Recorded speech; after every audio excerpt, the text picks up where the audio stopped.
In this age of increasing costs, most families cannot exist without two incomes.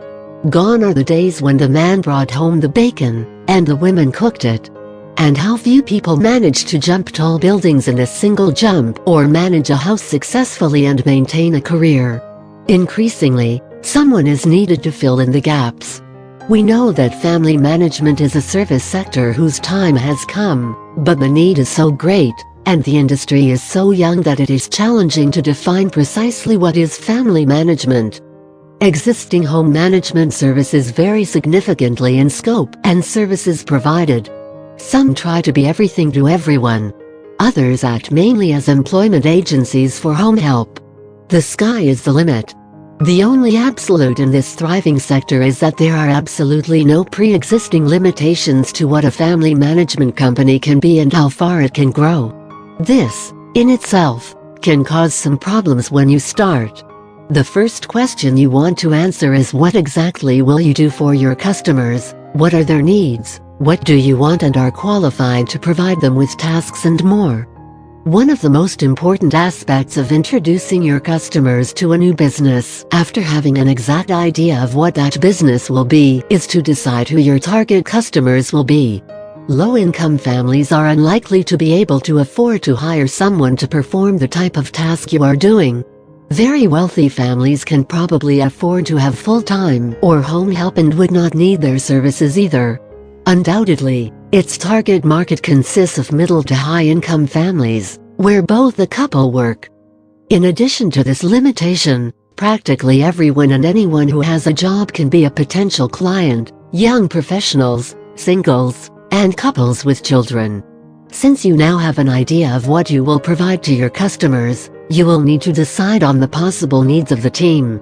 If you are a one-person operation at the beginning or plan to remain an individual operation, you may want to have some references available that you can provide to potential customers. If you plan to act primarily as an employment agency to help the family, you will need a good list of qualified and well-screened employees to send on demand. The resources of its employees vary widely, depending on the type of service provided. If you are providing company and caring for the elderly, your screening process will likely need to be more detailed if you are organizing mainly grocery shopping or someone to water your plants or walk your dog. Since you are likely to be sending your employees to customers' homes, you must be very vigilant about the character of the people you hire. Check references and see if the employees who represent your company will improve your reputation and not ruin it. Now that you have a correction in your target market and have an idea of how many employees you will need, or this will be an individual operation, you can start advertising your services. Handing out leaflets manually or by mass mailing can be a reactively inexpensive way to get your name out there. There are magnetic signs available that you can attach to the side of your vehicle, which allows you to make your car a rolling billboard.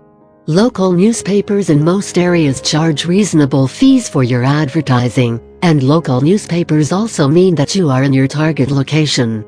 And, of course, like all service sectors, word of mouth is likely to be your best publicity. You want your customers to tell their friends about the excellent service you have to offer, so keep them happy. Most family management companies charge an hourly fee for services provided. These rates can vary because the skill and effort expended can also be extensive.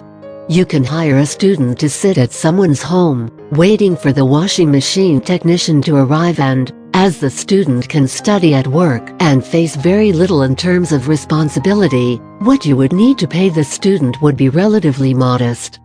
If you are taking care of registered children or supervising a move, you will need a responsible and reliable person and will probably need to charge and pay a higher fee.